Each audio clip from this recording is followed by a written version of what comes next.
Okay, I think it's about to begin. The live stream has started. Welcome, everyone. Maraming salamat sa lahat ng mga nandito. Welcome to my channel. This is Jason Cappuccino, Sashes&Scripts, and this evening we will be talking a bit on the spectacular show that Binibining Pilipinas mounted last July 7. So, before we begin, I would like to say hello to everyone. Salamat again, Ting, for always being the first one to encourage everyone to like and subscribe in our channel. Thank you very much for always being the first one to remind everyone, to remind the community to follow us on YouTube. So, thank you very much for that. Hello mga ka-scripters. It's such a great evening this evening. Okay, let me just adjust our camera. So there. As I was saying, it is such a great evening this evening because marami tayong pag-uusapan with regards to the Binibining Pilipinas pageant, and we are going to be tackling, several avenues, several topics, subtopics regarding the pageant, the preliminaries, the pre-pageant activities, and such. Okay, so let's start first with the comment section.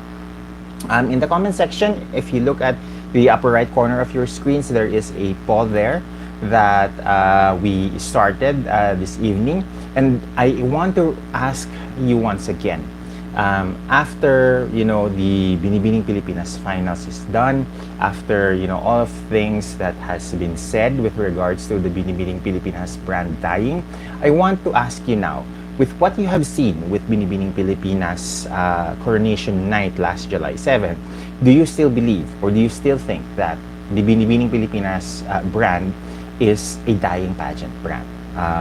Because I want to, I want to pick your brains with what is the current mood with regards to that question. So in the poll, you have two options here. First is that no. The option is that you think that it's showing supremacy after the finals that they had, na nagpakitang gila sila, and that they did really spectacularly well with their finals na competition. And the second option is that yes, because you still think that it's the Miss Universe franchise that makes a great pageant. Okay, so you have two options there. I will be keeping this live stream na poll open until the end of our live stream, until the end of this episode, so you can vote. Okay, where is the comment section? Okay, so kamustahan muna tayo. TLS Vlog says, hi Sir Jason, di na kailangan ng MUPH. One pang crown dapat, kahit minor crown na lang sana. I will be discussing that a little bit later on because I've been hearing from the winners themselves saying that mag-prepare lang sila just in case na may franchise or may competition kung saan sila pwedeng ipadala. Okay? So, ayan, in-splook ko na umpisa pa lang ng live stream natin. EJ Bells is here. Sabi niya, naimbag nga agsapam, Manong Jason, and viewers, it's 5 a.m. here in British Columbia, Canada. Narigsak nga gabi in our here in our time zone here in Manila. It's quite the evening na. It's 8 p.m. here. So, maganda yung dynamics na maaga dyan sa inyo, and it's evening here, so medyo mas malamig na on our end. Bern Antoy says, good evening po, may buzzing sound po. I'm sorry about that. That's my electric fan. It needs probably additional na oiling na at this point in time, kaya may buzzing sound siya. So, pagpasensahan nyo na. Kaya, I am putting my mic in a different part of my clothes para marinig nyo ako ng mas maayos. Sunset Cookie says, magandang gabi Sir Jason, Binibining Pilipinas will always continue, pero ang empire mawawala sa kanila ang Miss You. Char. Saka na natin mag-usapan yan. Saka na yung chismis na yan. Magsasaliksik muna tayo ng additional na mga information and additional na mga additional na mga chismis on that. And bago tayo magsalita, dahil ayaw nating makuryente. Loyal Fan 99 says it's not a dying brand but it cannot claim top spot either. So medyo tawag ito, on the fence ang mga tao, but the poll is actually saying a different thing. Like 95% currently of you is saying that it is showing supremacy, while only a mere 5% is saying na it's not. It's not a speak. Okay, so let us first and foremost start the conversation with the Binibining Pilipinas na what do you call this? Binibining Pilipinas na finals night. We will be talking about the production, the set design. We will talk about the areas of improvement and what they did really well in this year's competition. We are going to be talking about a lot of the things na we weren't able to talk about the quick review during the early morning last Monday. So this time around, mas mabibikitakin natin yung mga maliliit na mga detalye na we missed during the initial na live stream natin last early Monday morning. Okay? Okay, Binibining International is saying, Sir, BPCI didn't disappoint us. It gives goosebumps watching the pageant in Araneta, and it's not dying. Buhay na buhay ang Binibining Pilipinas. Okay, so let's jump off muna doon sa stage na design. If you're going to look at it from your computers, depending on how the paano natimpla yung screens ninyo and paano nagtatranslate yung recording ng camera into the digital na sphere, you might not get a very high definition na look on your screens. So I understand na meron pa ring mga ilang tao na nadidiliman doon sa stage. However, I think the gauge for that is if you were able to look at it during the live telecast. If you're going to look at the entire stage of the Binibining Pilipinas na finals night, it occupied almost a little over 1/3 of the entire Araneta Coliseum. That is why there is a very limited na seating for the media. And I understand that kasi kinakailangan nilang magbigay ng a little bit more space for the invited na 100 na Binibining Pilipinas past and recent na mga queens. So, in terms of yung stage, if you look at it from the punto de vista na nakaharap ka directly sa stage, you would see a crown.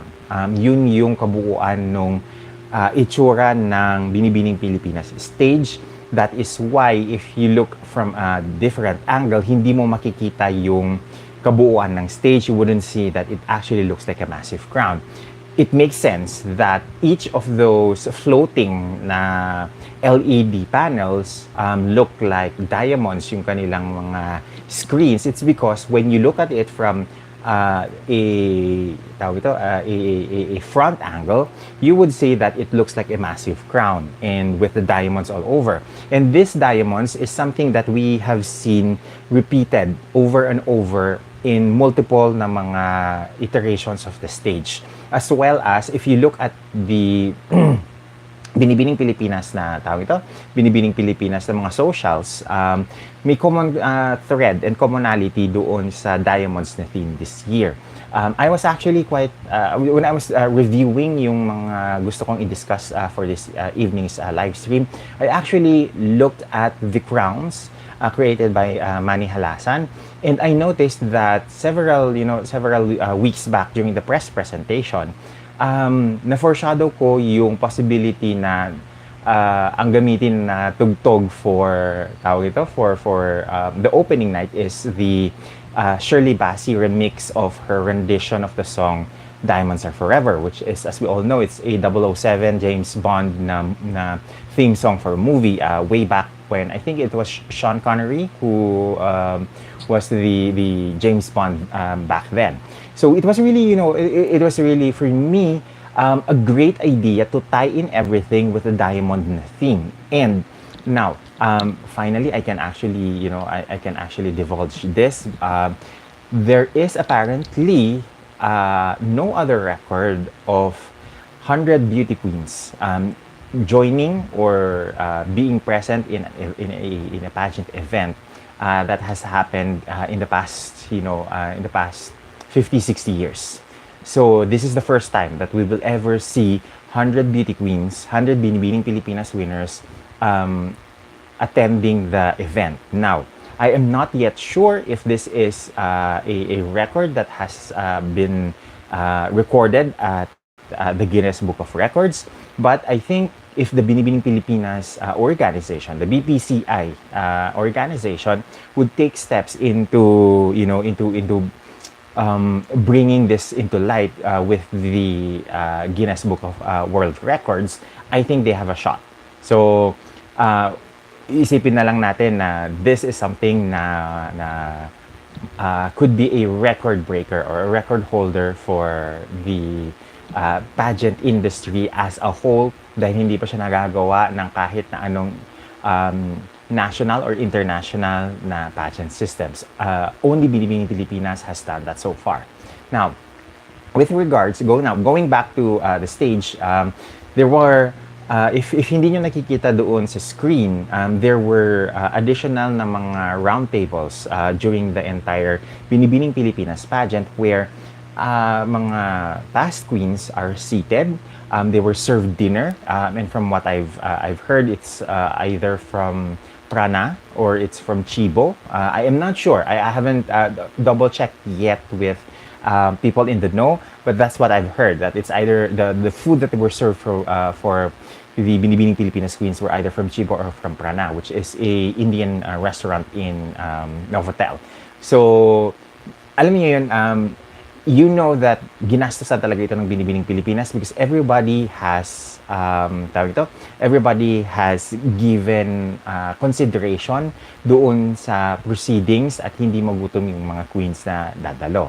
So this is also the reason why there was, a 4 p.m. call time for media people because there was a red carpet that happened at some of the beauty queens na pumasok sa loob na hindi man lang nakapag red carpet, they were asked to go back, exit via the Novotel na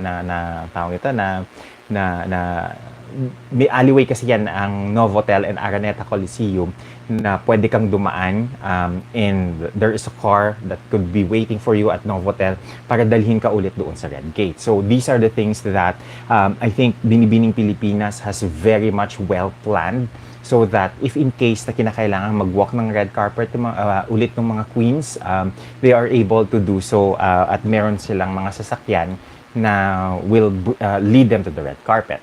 So the entire scenario of the red carpet event was to give importance to the past and recently crowned mga queens so that they are given, the kind of treatment that is afforded to their titles.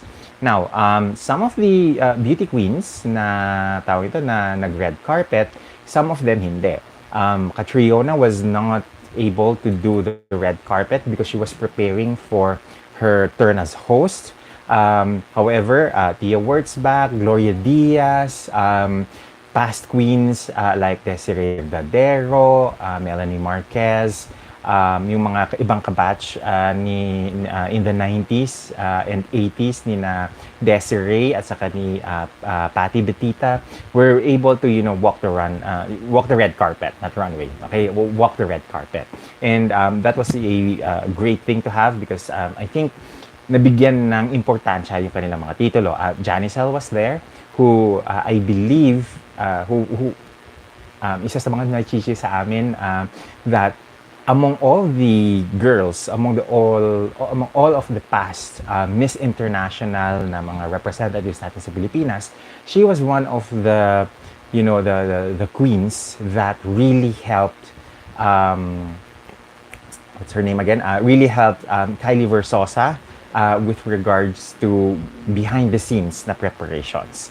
Of course, Bea Rose Santiago was also there to help her out, which is more strategic towards the competition proper, but it was actually Janicel who really detailed everything that Kylie needs to do if in case she needed to, to buy additional food, to buy additional things that she needs for the competition, kung saan siya pupunta. And we were really, very surprised na ganun na lang pala talaga ka-supportive ang mga KF queens sa mga binibining Pilipinas na mga girls, whether they come from their camp or they are from the other camp, which Kylie of course is from ACES. So these are things that we were able to get information from with the behind the scenes ng Binibining Pilipinas. Now, some of the ladies who weren't able to join are actually still based in the United States or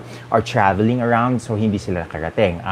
I know for a fact that Binibining Pilipinas extended an invitation to all of these girls since last year. But however, there are some girls na kumbaga parang may mga pre-schedules na sila. That's why they weren't able to join the pageant. I know that for a fact that Maureen was either in the States or was traveling to France when during the Binibining Pilipinas na coronation night. That's why hindi siya nakarating. Lara Kigaman is now based in Canada, and she just her family just migrated to Canada, and there is a certain number of years that she needed to stay in Canada and not travel back to the Philippines because it might jeopardize yung kanyang visa application. So we understand that. Some of the ladies like Maria Isabel Lopez or Maribel Lopez were also invited.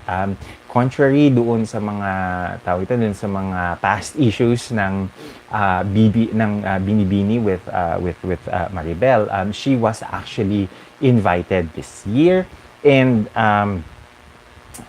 it just so happened that Maribel is now based in the US, kaya hindi siya nakadalo.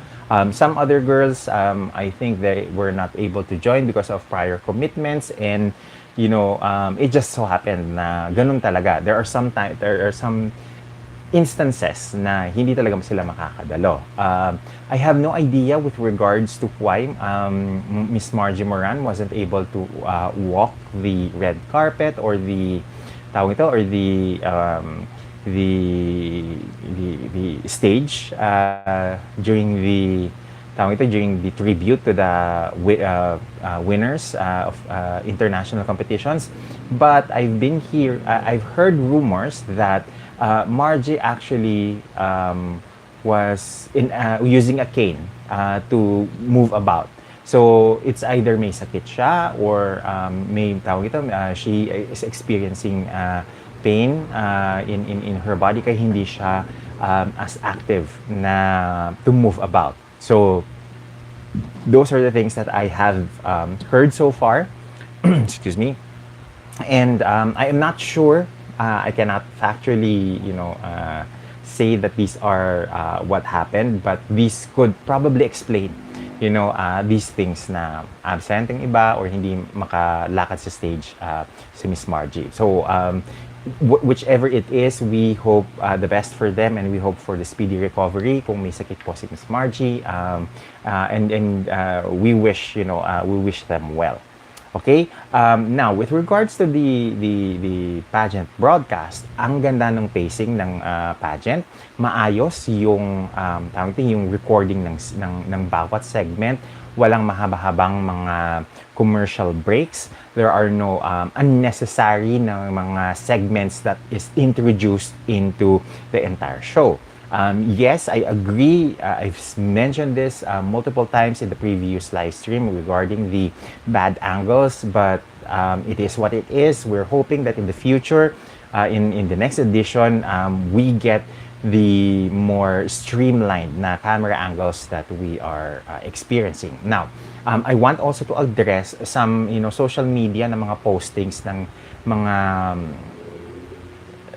mga self-proclaimed na mga critics, mga critics, mga fans na feeling pageant connoisseurs, feeling very much well versed with with pageantry. Some of them are criticizing that on social media, umabot na ng ganitong M million yung MUPH na live stream. Samantalang Binibining Pilipinas nasa 700K lang, nasa 800K lang on this year, on that year. I understand that the comparison is valid. However, that is not a apple to apple comparison because one, MUPH is only telecasted via YouTube, via their social media channels. Binibining Pilipinas, however, they have media partners, meaning there are television sets that broadcast the pageant live. So, ibig sabihin nito, hati yung pwedeng manood sa online versus sa television. Now, television, of course, because of its very easy and very available na nature, can reach up to 10 million, 20 million na people within its broadcast. Especially that Binibining Pilipinas is being broadcasted in 4 different channels. So you have A to Z, you have Metro Channel, you have PTV, you have TV5 and the Kapamilya Channel. So with that being said, it means that there are 4 other avenues aside from the YouTube account of Binibining Pilipinas that broadcasted the pageant. So, ibig sabihin nito, mas marami ng dihamak ang nakapanood ng Binibining Pilipinas because of the channels, because it is broadcasted. And may I remind everyone that Binibining Pilipinas is the only remaining national pageant in the Philippines that is still being broadcasted live on television. Television, because of its very wide range na tawag ito na reach, could reach at least a minimum of 2.5 million households. Meaning, when you say 2.5 million households, it's bahay ang binibilang at hindi numero ng tao na nanonood. So, if you reach 2.5 million, if there are, on average, 3 or 4 people within a family, then you can speculate that you can multiply 2.5 million households with the factor of 4 persons within a family, and you get a larger number. You probably get around somewhere around 12 million at the minimum on the number of people who was able to watch the pageant. And that is just on television alone. So, hindi pa kasama ang YouTube channel. So, if we are going to be very anal about this, and you're going to compare, YouTube to YouTube na channel without actually thinking of the fact that Binibining Pilipinas has a television broadcast, then those are not an apple-to-apple comparison because there is only one avenue for MUPH and there are 5 different avenues to watch the Binibining Pilipinas pageant live. So, klaro tayo doon. Now, let's talk about what happened to my internet? Now, nag-freeze yung aking screen. Sorry about that. Now, let's talk about yung Binibining Pilipinas activity as a whole. Binibining Pilipinas has 110 days na activity, if I'm not mistaken, or more or less around 3 months worth of 3 months worth of pageant activities. And each pageant activities very much streamlined yung kanilang mga kanilang mga activities, so that some of the girls would not need to be there doon sa venue at mamasahe sila on their own. Kasi ang sistema po ng Binibining Pilipinas is that before they are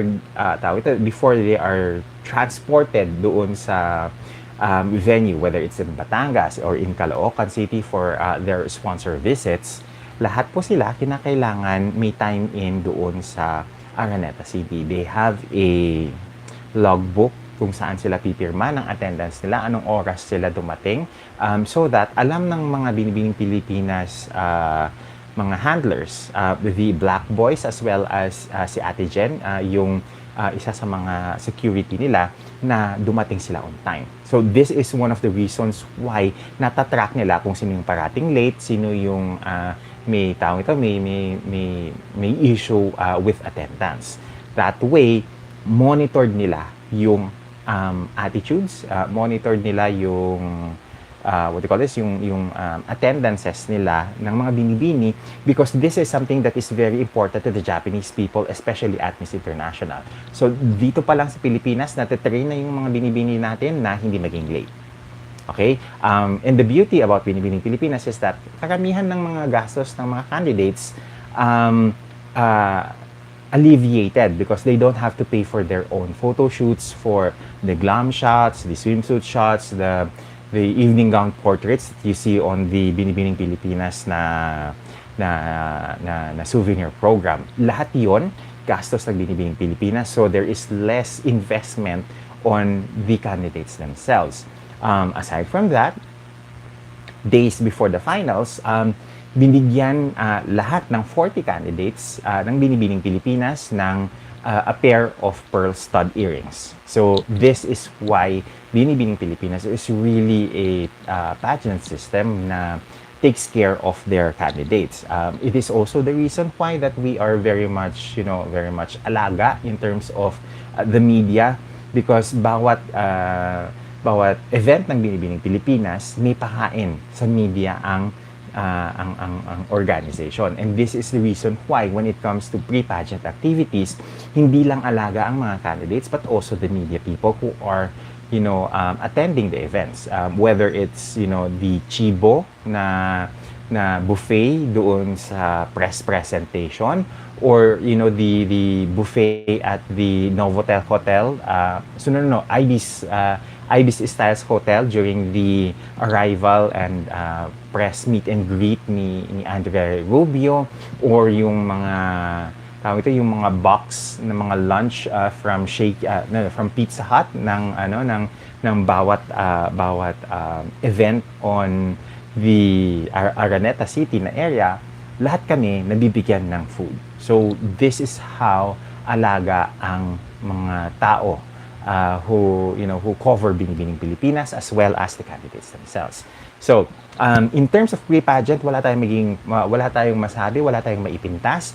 We've seen the Binibining Pilipinas press presentation and how magnificent the stage was, how glossy the floors were. The LED stage was so magnificent. Tapos lahat tayo gulat with the transparent LED backdrop that is reminiscent of the Miss Universe 2007 na stage in Mexico.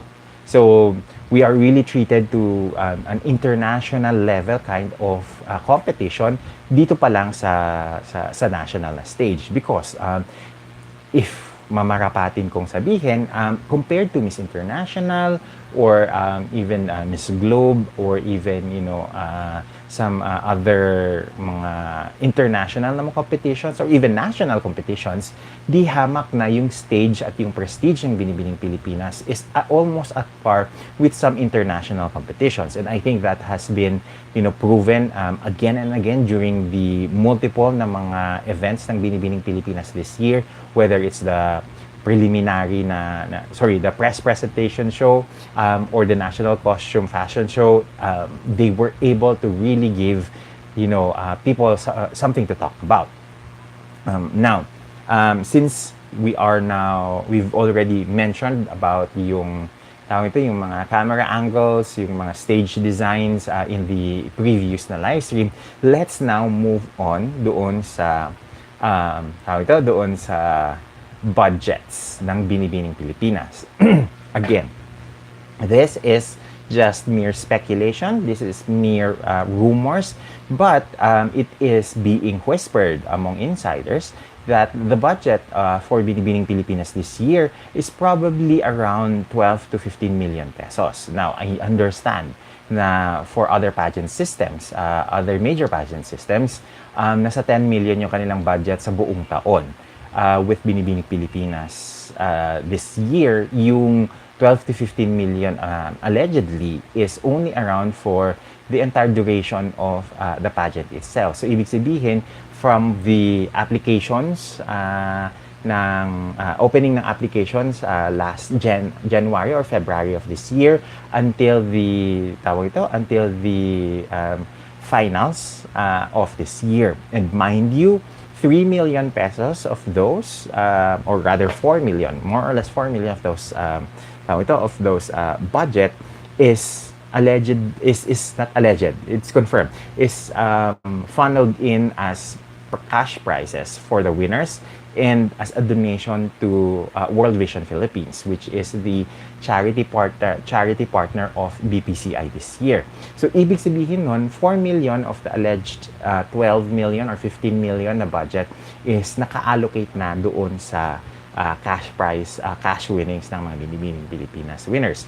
Hindi pa kasama dito yung mga gifts that they've given doon sa mga dumalo na mga Binibining Pilipinas queens, as well as din sa mga pearl earrings na ibinigay sa mga candidates this year. So, you know that in terms of money, in terms of budgets, flex ang Binibining Pilipinas this year. So, we don't have any issues on, mga partners, mga sponsors na hindi nababayaran. So, wala tayong issue na ganon.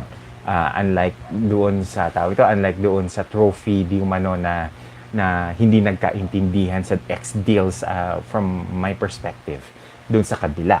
Now, with regards doon sa crowns this year, I know that ang hirap kumuha ng confirmation from Sir Manny Halasan with the worth of the crowns. But we have heard na hindi bababa ng 3 milyon yung investment on the crowns.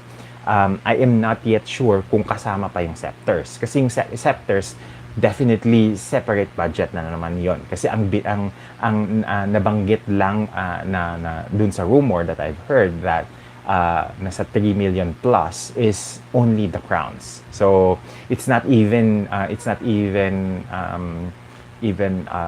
broken down if that 3 million is for just one crown or for the 2 crowns. There's no even any mention on the tiaras that is being worn by Trisha and Tala as runners up. So on that end, I think marami pa tayong kinakailangan na digging deep into the numbers with regards to the cost of the crowns as a whole. So we really, in as much as marami tayong mga kaibigang marites at chismosa, when it comes to mga ganitong mga numero on the budgets or on the costs of mga crowns, kung may NDA yung mga yan, I am sure yung NDA is in full effect. So happy na lang ako that kahit papano may nagiging pa rin tayong mga bulong-bulungan from friends regarding the cost of all of these crowns and scepters and etc. Now, let's talk about the Binibining Pilipinas program, the finals. First things first, I am very glad that they started with the opening number with the Binibining Pilipinas na mga previous winners because it opens us up to nostalgia. And when we open the pageant with nostalgia, it is actually the pageant pulling on our heartstrings, and that is why we feel more connected with the pageant. And this is also the reason why yung mga datihan, yung mga fans who have witnessed yung heydays ng pageant in the 70s, in the 80s, in the 90s, doon sa decline in the 2000s, and then sa rebirth in the 2010s, na-enjoy yung, excuse me, mas na-enjoy yung pageant as a whole because it started by, touching the hearts of the hearts and yung nostalgia na vein sa atin ng pageant. And then itinawid niya yung yung nostalgia na yun with the more modern renditions of the song. It started with Martin Rivera with the traditional na version of the song, and then there is a version of Gary V na a little bit more upbeat, a little bit more young yung take niya doon sa Binibining Pilipinas theme song. And then it became the P-pop na sensation, SB19, who remade or remolded the song to its more modern iteration. So nakita mo doon yung itinawid tayo from its history, the nostalgic history, to the more modern na approachable na feeling that we have with the Binibining Pilipinas pageant. So that is one thing that they really did well, especially with all the Binibining Pilipinas winners throughout the years on stage. So they really did well on that. Then, the next thing that they did well is that yung kanilang thematics, or rather themes on diamonds, itinawid nila doon sa opening number with the girls wearing, mga silver bluish na mga dresses for the opening dance number. So parang it became a little bit of like a passing of the torch from the Binibining Pilipinas queens of the past to the current set of candidates. And then, lahat tayo nagulantang nung all 40 candidates nagpasarela doon sa kanilang swimsuit and evening gown na competition that harkens back to the, if I'm not mistaken, the last time na nakita natin lahat ng mga candidates na nagpasarela was somewhere in the 2017 or the 2018 na year. So we were treated back to that. And hindi siya dragging yung pacing ng all 40 candidates parading in their swimsuits and evening gown. They were given a specific number of seconds that they will do their pasarela, saan sila mag-establish, saan sila pupwesto for their poses, and saan hihinto yung pagre-record ng camera sa kanila. So, all candidates, I would estimate maybe are given around 10 seconds, an average of 10 seconds each, to have their entire pasarelas done doon sa stage.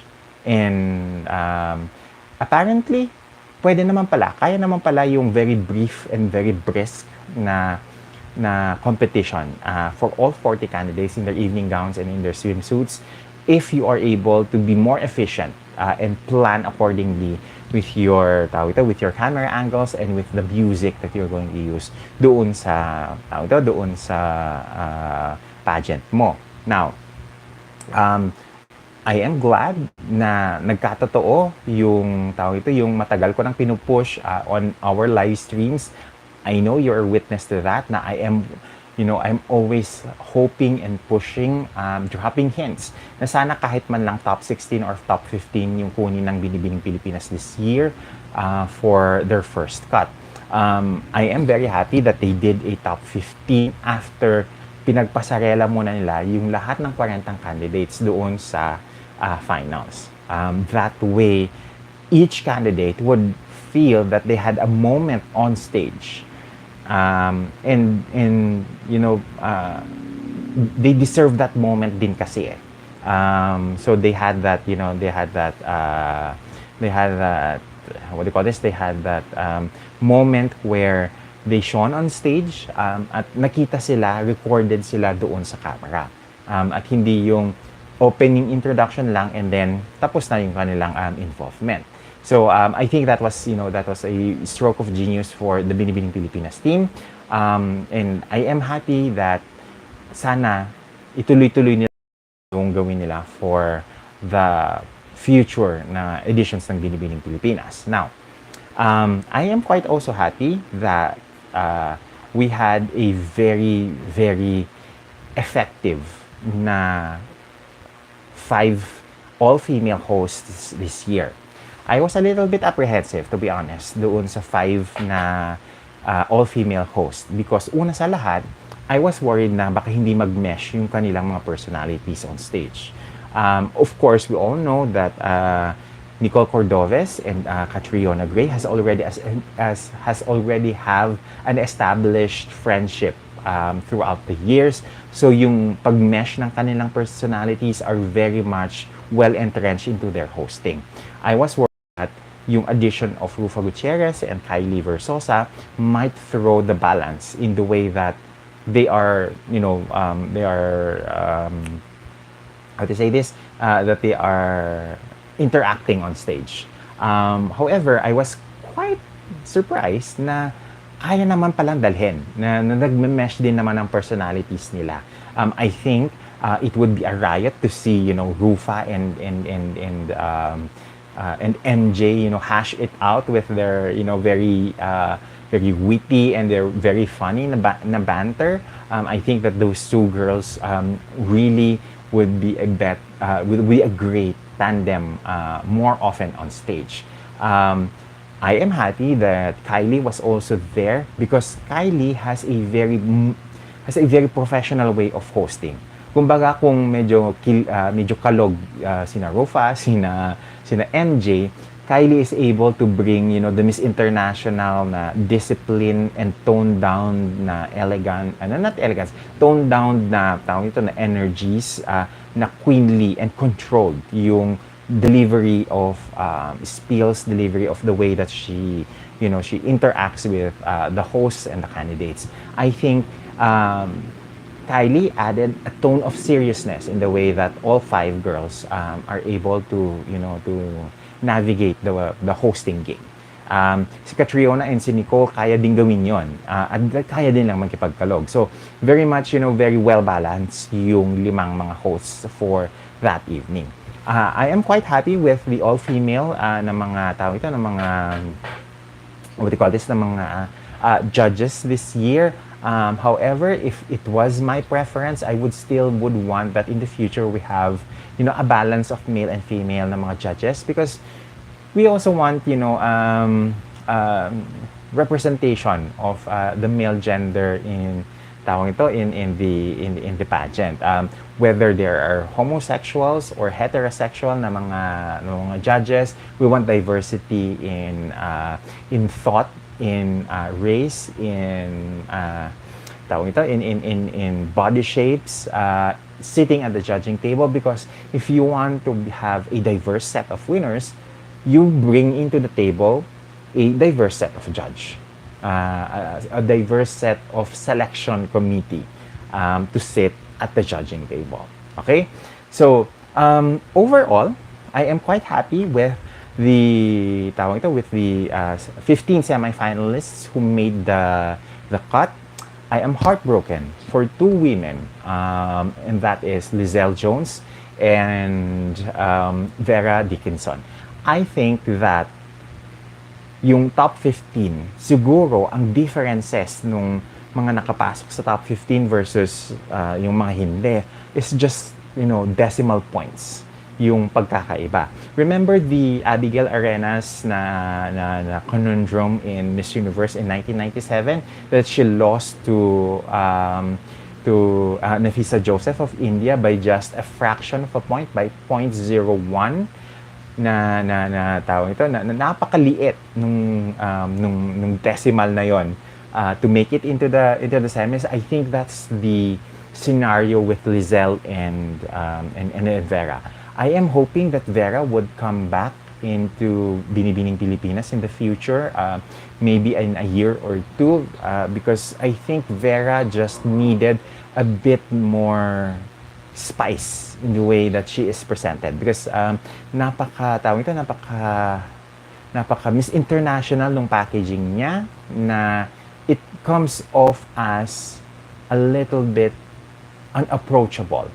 Yun yung tingin kong nagiging issue with the way that she is packaged. It has nothing to do with her personality, because I think Vera is a quiet na girl. I think she is a very smart na girl as well.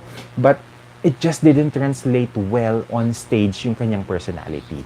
So kinakailangan siguro that mas tawag ito, mas lagyan pa natin ng spice yung presentation niya so that come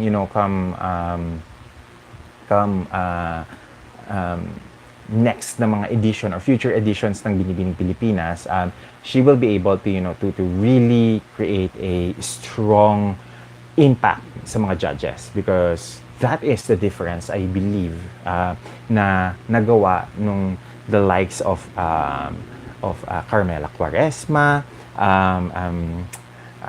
Monica Acuño, Tracy Suño, oh my God, I forgot the other girls na nakapasok doon sa top 15 na hindi ko nakulaan. Because honestly, I did not expect that of the 12 crown contenders that I have published, and sorry, I just need to check yung mga comments niyo kasi ang dami na palang comments at hindi nagre-register sa aking secondary screen.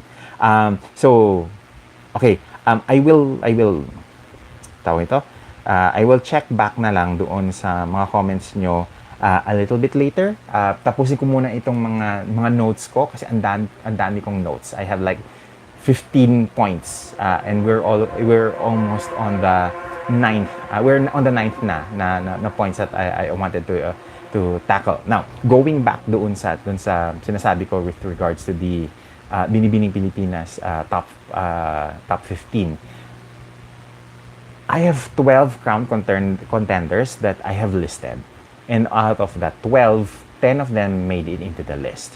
And this year, there is one thing that I've mentioned doon sa kina Sir Hines, kina Sir Ray ng Binibining Pilipinas when I was invited for the second day ng press tour ng Binibining Pilipinas Queens. And nabanggit ko sa kanila that this year, I avoided to release who are my personal favorites. Of course, I will always have a crown contenders list, but usually, in the previous na mga Binibining Pilipinas edition, after I have listed down yung mga crown contenders ko, I usually have a ad hoc na list of my personal favorites. And it has nothing to do with, performance and winnability. It's just that these are some of the girls that I had established a chikahan na relationship na I wanted to win. That if it was my personal preference, ito yung gusto kong manalo. If the crown contenders are my cerebral picks, these are things that my head is dictating me to indicate as potential winners. My favorites is what my heart dictates as who I want to win. And there's this candidate who mentioned last year na parang na disheartened siya na wala siya doon sa personal favorites ko na list. And this is the reason why hindi ako naglabas ng personal favorites ko this year. But if mamarapati ninyo na gusto nyong malaman, if it was up to me kung sino yung 5 gusto ko na personal na favorites ko for this year, this would comprise the 4 winners. Walang etchos. And of course, Samantha Victoria Acosta. These are the 5 girls na for me, I felt a strong affiliation with na sila yung gusto kong manalo. So from the very beginning, alam nyo naman na sinubaybayan ko si Myrna from the time ng final callbacks sa New Frontier Theater. Sinubaybayan ko si Jasmine Bungay doon sa from the moment I saw her perform really well at the swimsuit na show sa sa Gateway Mall. And then of course si Samantha Victoria na madalas kong nakakachikahan, who always asked me for feedback, who always feels na she needs to improve. And I think yung urge niya, yung desire niya to keep on improving is something that we really resonate with. And then of course, Trisha and Tala, who have always been, personal favorites of mine ever since nag-start yung competition, because Trisha, we actually thought that she would be Binibining Pilipinas International last year after a very spectacular na showing last year.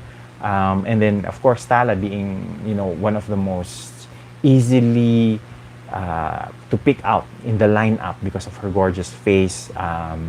One of the girls na we saw potential earlier on. So, this year, I am happy na some of the girls na hindi nabibigyan pansin kadalasan ng mga fans were in my list of 12 na mga potential crown contenders, and that includes Cara Villarosa and Jasmine Bungay. And I was quite, ecstatic to see them make into the top 15 this year. And I was not surprised that Jasmine won a crown. I knew that from the moment na she answered that question ni Gloria Diaz, mananalo siya, because she really hit a very important na Q&A Q&A topic rather, with regards to the SOGI bill. Now, there is and again, some of the fans ng ibang mga pageant systems is criticizing Binibining Pilipinas na some of the girls are very rehearsed in their Q&A, etc. Na hindi impressive yung kanilang Q&A. May I remind you that the Binibining Pilipinas, the girl who really slayed at the Miss Universe Philippines na Q&A this year is a Binibining Pilipinas alum, and that's Stacey Gabriel.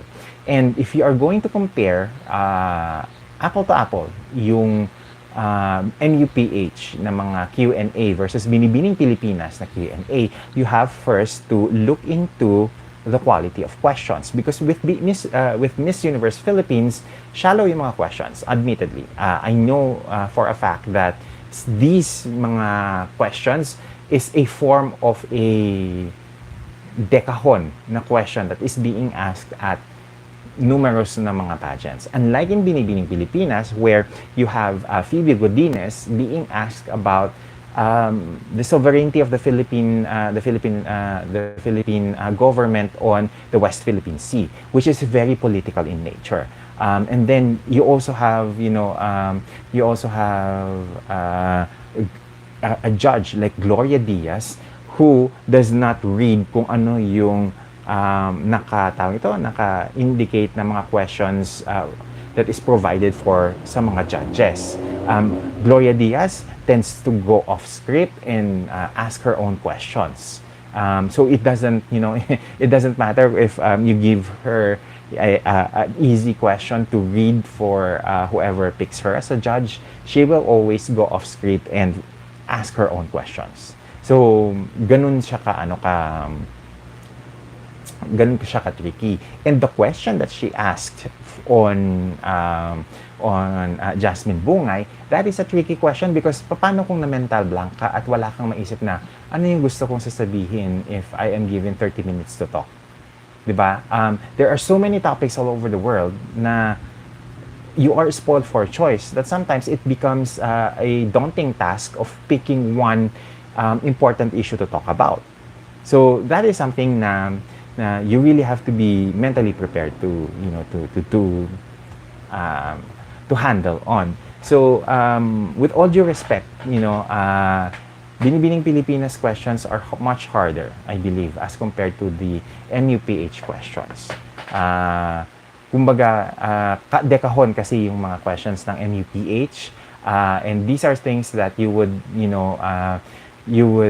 see an iteration, whether it's from the barangay level to the international level na mga questions. And it makes sense because Miss Universe this year, this past year, medyo magagaan din yung mga questions nila. So it does make sense. Now, with regards doon sa top 15 na Q&A, I know there are areas to improve on, especially doon sa mga candidates that they start to think more outside the box and be more conversationalist in the way that they deliver their answer. Basta tama din naman yung sinabi ni MJ, basta ang sagot hindi charot, carry lang. Walang problema. Ang problema lang dito is kapag rehearse na nga yung sagot mo, tapos you don't come off as sincere, or nagkakamali ka pa doon sa gusto mong sabihin, considering na memorize na nga yung tanong sa'yo. So I think that is something na you really need to be more mindful of. So any pageant girl, whether it's in MUPH, in DBP, or MWPH, or in other pageant systems, we really need to start more mindful of the way that we communicate, and have a more, I should say, conversationalist approach to Q&A. Okay? Now, with regards doon sa runners of this year, I am, as I mentioned earlier doon sa live stream natin, nabanggit sa kanila na they should be prepared with whatever might happen this year. Pwedeng may madagdag na competition para sa kanila, pwedeng hindi, pwedeng meron. So whether or not, I do urge them to na seryosohin yung kanilang trabaho as runners up this year. I think that as Binibining Pilipinas runners up, since they are not treated as runners up, they are not treated as secondary queens. They are treated in the same equal manner as the titled queens are. Seryosohin nila yung trabaho nila, like what Rain Parani and Katrina Johnson did. If you look at yung mga hosting gigs ng Binibining Pilipinas, mga runners of the last year, ang dami nilang mga public events. And I think this is a way for Trisha and for Tala, to polish their communication skills. Now, let's now go and touch up a little bit on the two winners before we look up at the comment section. Okay? This year, we've seen that hindi mestiza yung mga yung mga nanalo. We've seen a Chinita win Binibining Pilipinas Globe, which is Jasmine, and we've seen a Morena na queen winning Binibining Pilipinas International, which now gives us this analysis or this observation that it's not about presenting yourself as a Miss International prototype, but rather delivering when it counts. So whether or not ang pinupuntirya mo is Miss International, kinakailangan mong mag-perform and perform that's what Jasmine, that's what Mirna did, and that is the reason why they are the top title holders this year. Jasmine, I've heard, because nagchikahan kami ni Ian, ng kanyang pasarela trainer, si Ian, nabanggit niya na Jasmine has a very particularly good body proportions that mga Middle Eastern designers like Michael Cinco and and Harvey Senit would create gowns for her for Binibining Pilipinas. And yung gown ni Jasmine, hindi yon pull out. Pasadya yon. Pinatahi yon especially for her. And that is the reason why ang ganda ng lapat nung fit nung gown sa kanya. Walang alterations na ginawa from the time that pinadala siya from the Middle East, from Dubai, at isinukat niya dito. So there were the gown actually ni Jasmine, may cape diyan. Pero pinatanggal yung cape because it's too much fabric at nilalamon siya. So that was a good call. Kasi tama lang yung skirt part na flowy na part, because too much fabric might take away the emphasis on the face and the body proportions dahil lamon ka ng tela. So, that was a good call. Especially doon kina Ian. And then, when I've heard and I've seen yung secondary, na may secondary gown si Myrna, at ginamit niya yon doon sa, doon sa photoshoot nung July 8th, July 9th. I've seen the gown, and guys, I can say na kung nagandahan kayo dun sa gown ni Myrna in the finals, mas maganda in person yung secondary niya na option. I think the only reason why Myrna went for the first dun sa kanyang gown option sa finals was because from afar, that gown really sparkles. Yung secondary gown niya would probably look better when you're looking at it from a close-up na perspective. So, it makes sense na yun yung pinili ni Myrna because from afar, it will shine, it will shimmer, it will, sparkle. And this is the reason why she won Best in Gown. So, in terms of, the back-to-back na Morena na winners natin this year, I think ma-appreciate ito ng Miss International because we are sending non-prototypes na mga girls for Miss International that could quench yung thirst nila for non-prototype girls if they are looking to crown non-prototype girls for Miss International. So we will be seeing that later on with Angelica Lopez as she competes later in November. Now, last thing before we end this conversation, I think that if in case na may panibagong title na dumating, just in case lang, ha? Hindi ko sinasabing meron, baka sakali na meron.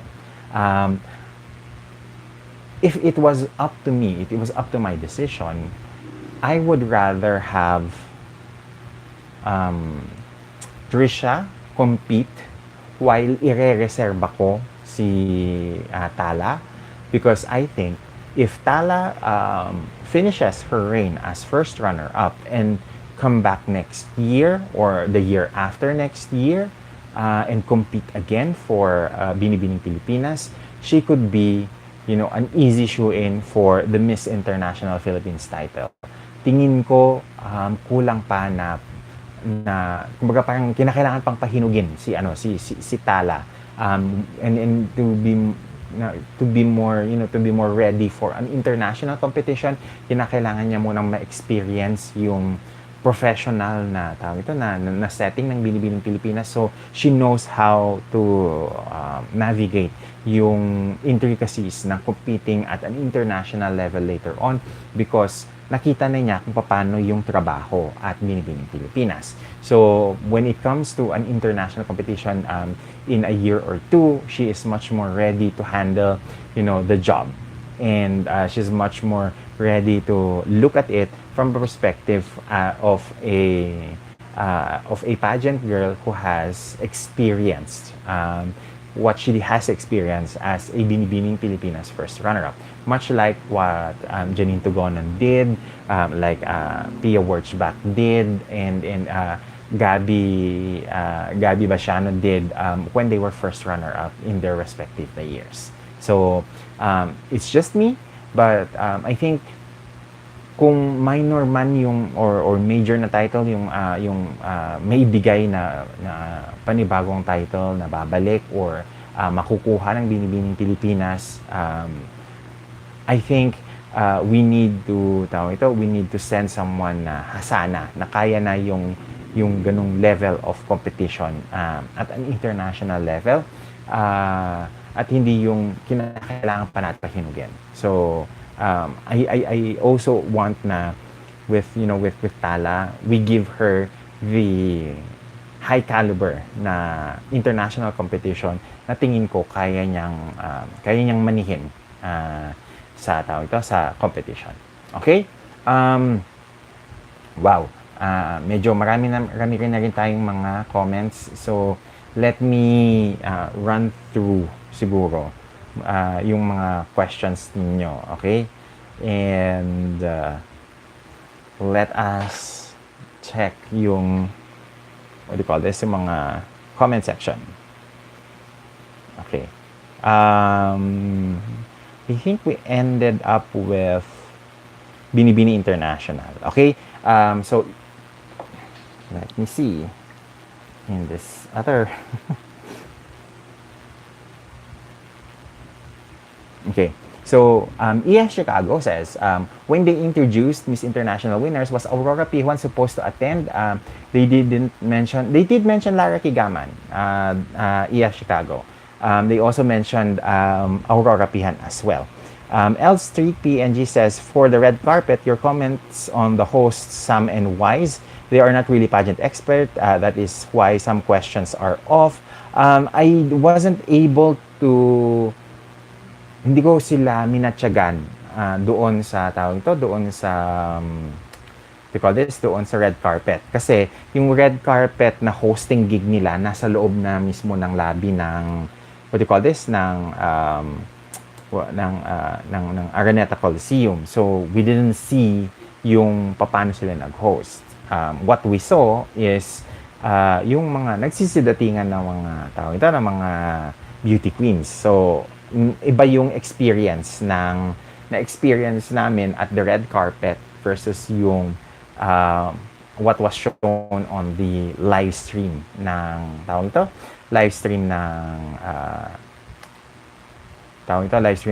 ng red carpet na event. Okay?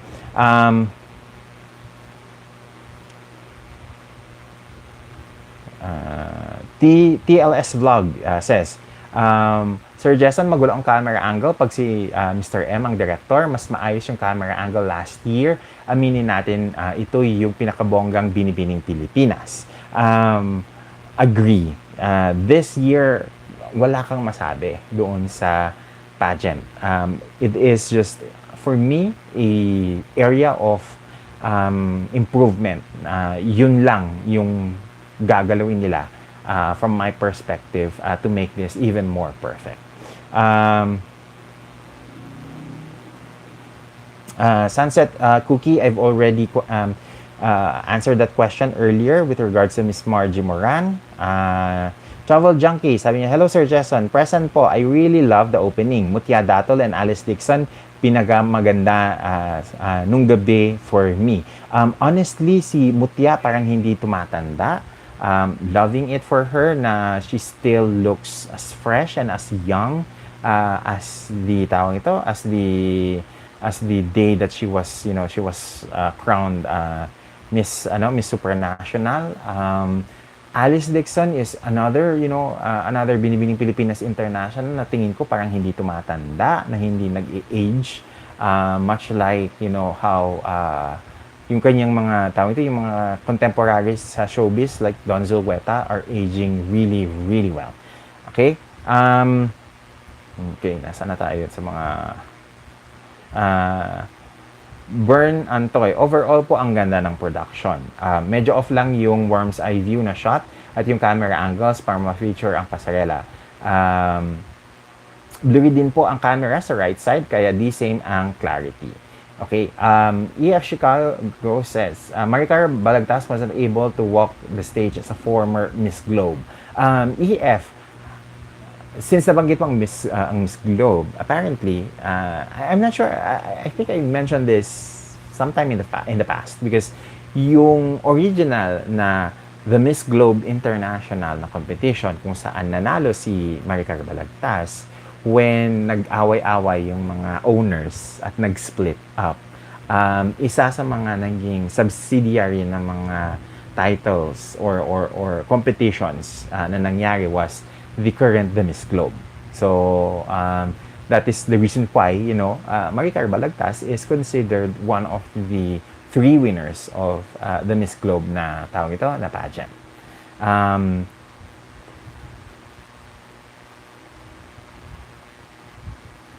So, Binibining International, Sir, BPCI recognized Maricar Balagtas as It's Balagtas, not Tolosa. Si Maricar Tolosa competed at Miss International. Okay? Recognized Maricar Balagtas as Miss Globe title holder. Is it now safe to say that Ann Collis is the second Filipina Miss Globe? I think that's a safe assumption. Vince Darrell Falcunitin says, Mirna and Binibining Pilipinas 60th anniversary will now be written in our history books for the Gen Z. I agree, this is the kind of competition na pwede mong itapat sa mga international na mga pageants. What Binibining Pilipinas did in their finals, I doubt that Miss Universe Philippines would be able to match that up or even surpass that. It takes a huge amount of investment, monetary investment, to mount something of that scale, to be even comparable to that. Okay? At ang kagandahan nito, walang last minute na mga venues ang Binibining Pilipinas. Lahat planado, lahat kasado. Okay? Binibining International, I am not sure with with Aurora P. Juan why she was not able to attend, but she was invited. Okay?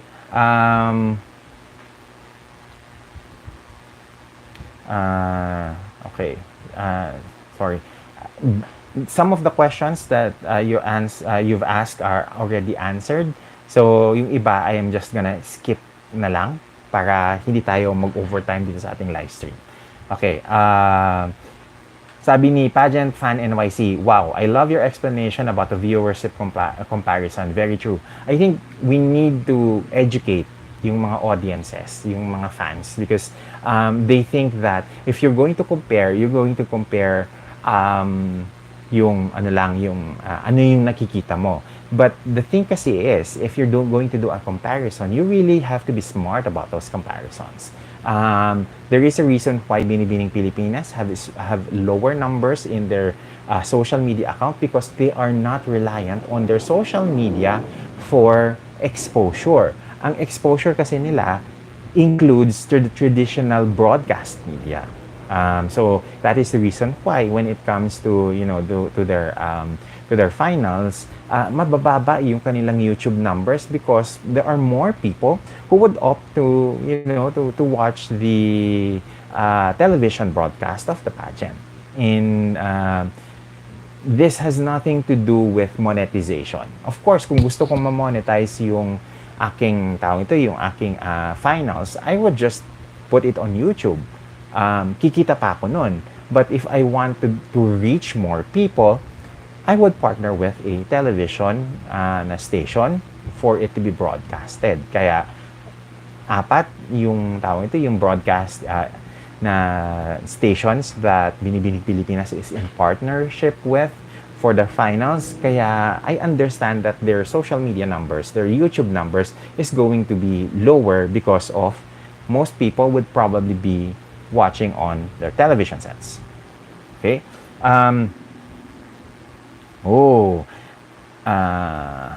Sabi ni Travel Junkie, Sir, mas maganda siguro may isa pang crown para balance. Parang may favorite batch, 2022 lang na buo nung anniversary. I agree. Yung siguro para balance, lima silang winners. You have International, Globe, plus one additional title, and the two runners-up, para pag inihilera mo sila, nasa gitna yung Binibining Pilipinas International. So, I agree din naman, Travel Junkie. Art Laurent says, hindi porke wala na ang Miss Universe Philippines title ay daing pageant org na ang Binibining Pilipinas. Actually, in-elevate niya ngayon ang Miss International brand dyan sa Pilipinas. I agree. This is why I think Binibining Pilipinas, after so many, criticisms about Binibining Pilipinas not evolving, not really up into the times, nung nawala sa kanila ang Miss Universe Philippines, I think nakawala sila doon sa hawla na nagkukulong sa kanila doon sa pwede nilang maging space to move about with.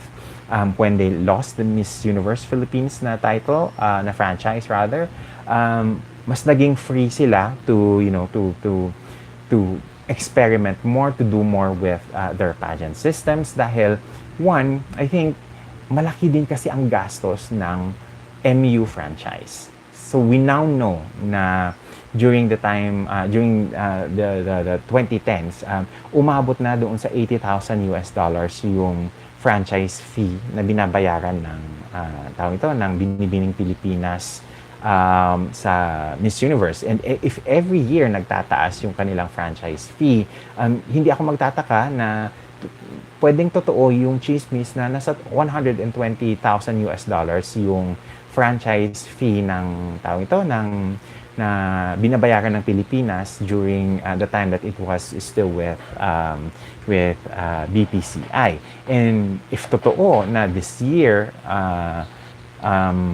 with NUPH nasa $400,000 yung alleged na franchise that they are paying, talagang maliit yung maliit yung mundong gagalawin mo kasi ubos doon pa lang sa franchise fees, ubos na kaagad yung budget mo.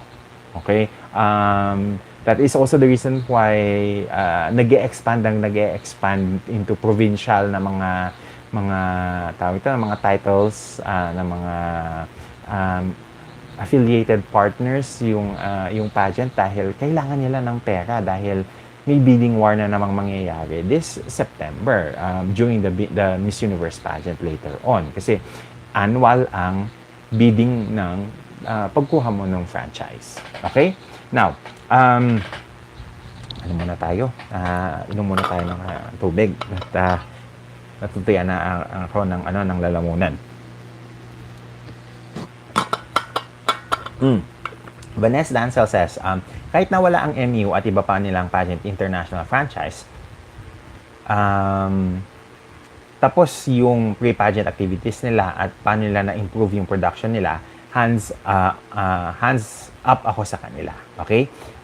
Royal Fan 99 says, I hope so and I hope MI Crown gets much more interest and buzz lalo na sa younger generation. Art Laurent continues saying, Binibining Pilipinas pa rin ang most prestigious pageant in the Philippines. Because may legacy na siya, na tunay na may pagmamalaki at totoong charity works and real internal ang advocacy. Mark Brion, I am not sure if the finals ng MWP is on the 16th or the 17th. So, I will double check. I will double check on that. Okay, dugtong ni Vanessa Dancel. Tapos, may mga nawalang pageant franchise nila. Pero over and over again, napatunayan ng BBP, you can never change the proven legacy of the pageant. They serve through different charities, not trends. Yun.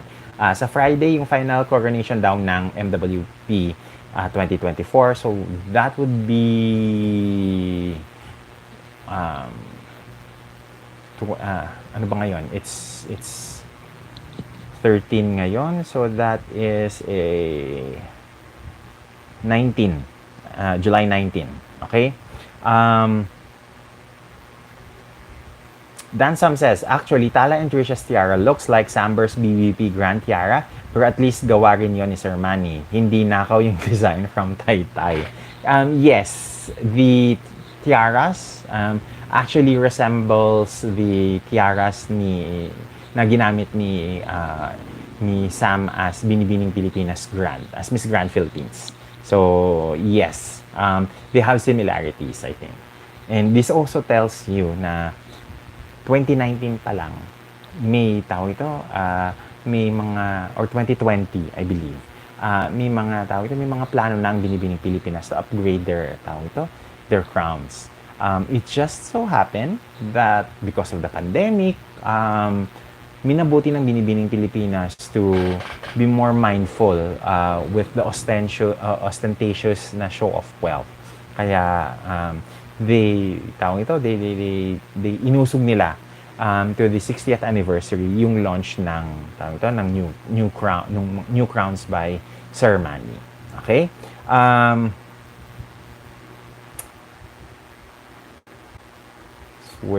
Nasaan ba tayo? Okay, Tiger B, 0719. Present, Sir Jason. Okay. Can you also please discuss the speech of Paula Sugar? I came across it earlier, then I saw your live. Medyo pasaring sa leadership ng MU. Hindi ko sure kung saan. Actually, Tiger B, that was like a very old na speech ni Paula, and we've already discussed this in a separate episode. Try mo na lang hanapin sa channel ko yung link for that, because this is something that we've already discussed multiple times, over and over during the Miss Universe Miss Universe na season. Okay? Loyal Fan 99 says, I feel like I should be taking notes at this point. Ha ha ha, joke po. Pasensya na, hindi ko maalis sa akin na medyo dala-dala ko yung pagiging professor na tone of voice when discussing during our live streams. Okay? Rivo Tobia says, BBB 27 yung start na may first cut na 25 for swimsuit and evening gown, then top 15 for Q&A. Okay. EJ Belge, what do we expect for next year's BBB pageant? Any additional crowns? Any innovations? Any possible contestants? By the way, in the Q&A portions, there was an audio issue for reps asking for a repeat of the question. Okay, EJ Belge, at this point in time, unahin na muna yung focus on the media tour, the press tour of the Binibining Pilipinas winners.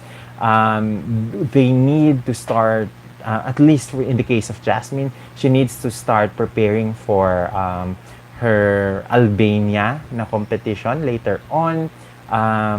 The Miss Globe might happen somewhere between the months of September, October, and November. So, medyo may mga overlap na mga yan, because from what I've heard,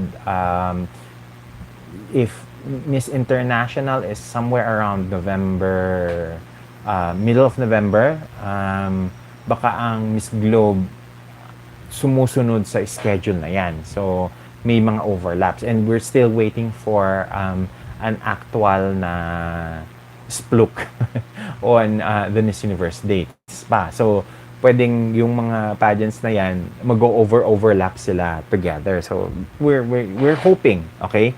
We're hoping na hindi. So, unahin na muna natin yon. It's still too early to plan for 2025. We should start to look for girls joining 2025 somewhere around January or February of next year. Okay? So, let's focus with what is in front of us muna before we move forward to that. Okay? And besides, there's no point na pag-usapan natin kung ano yung mga pasabog ng Binibining Pilipinas next year, kasi paano kung kukupihin siya ng ibang mga pageant systems. Okay? Saudi Salen says, yung format of this edition was like the Binibining Pilipinas of old. Before, pinaparampa nila lahat, the swimsuit and evening gown before the semi-finalists are announced. Okay, Mark Gonzalez is here. Hello, Mark. Good evening. Good evening, Sir Jason and ka-scripters. Nakahabol sa live.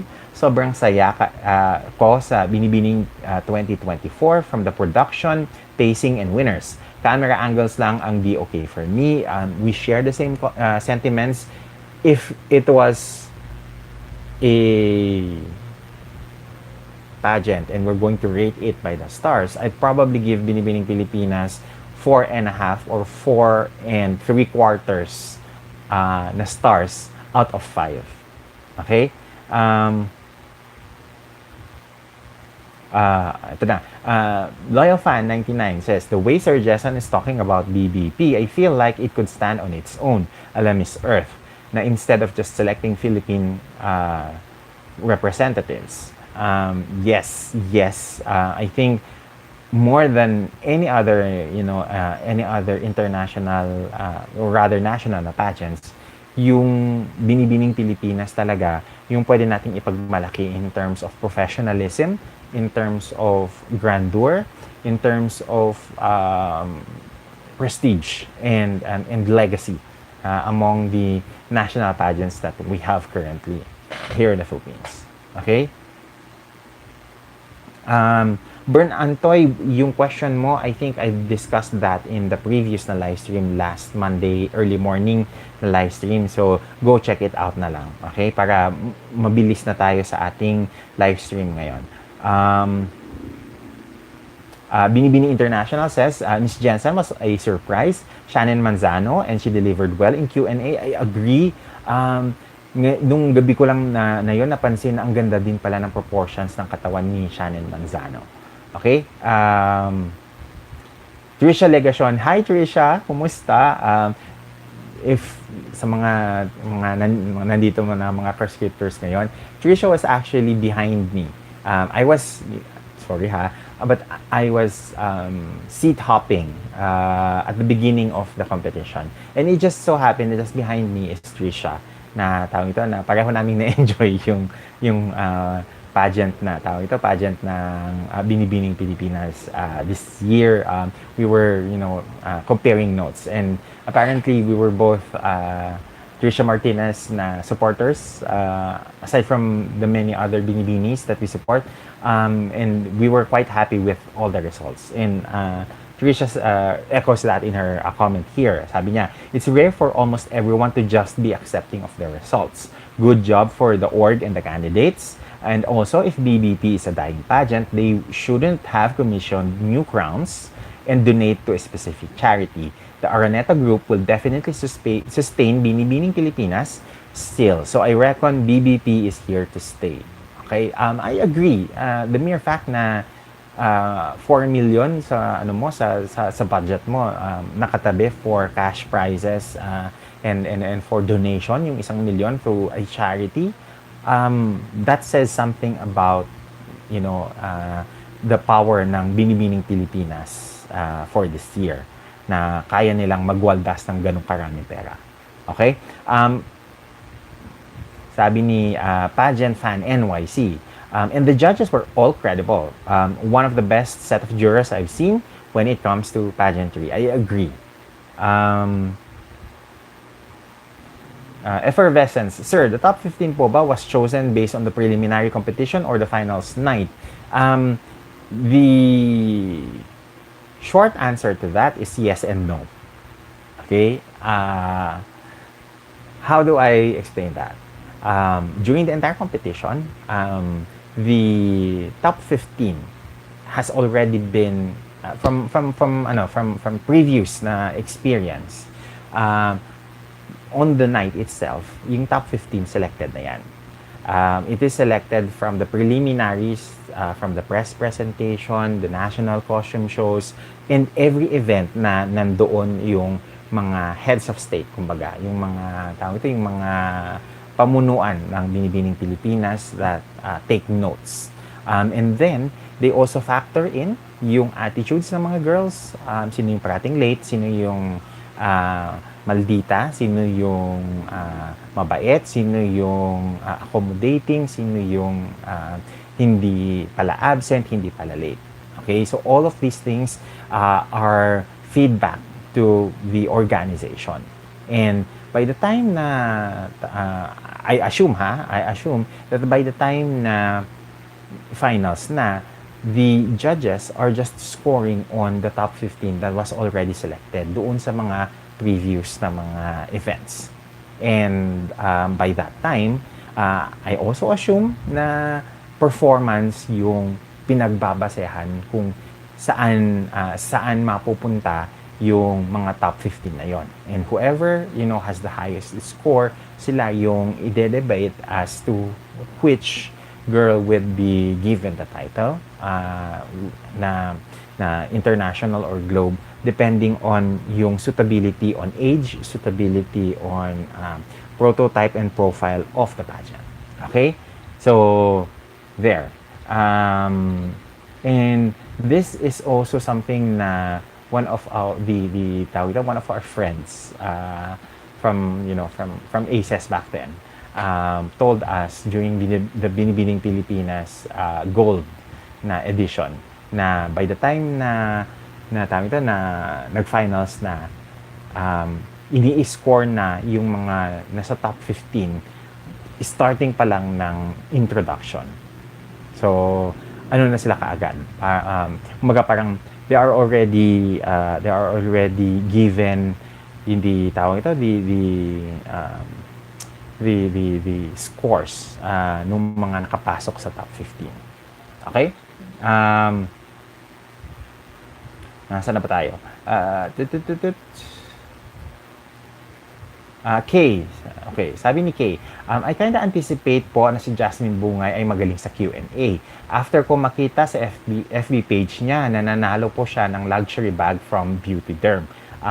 They had this mini Q&A contest when they had a visit there. And hindi lang yun yung napanalunan ni Jasmine. I think meron pang raffle draw silang ginawa during that Beauty Derm na visit at nanalo din siya. So I think Jasmine really has that lucky bone this year.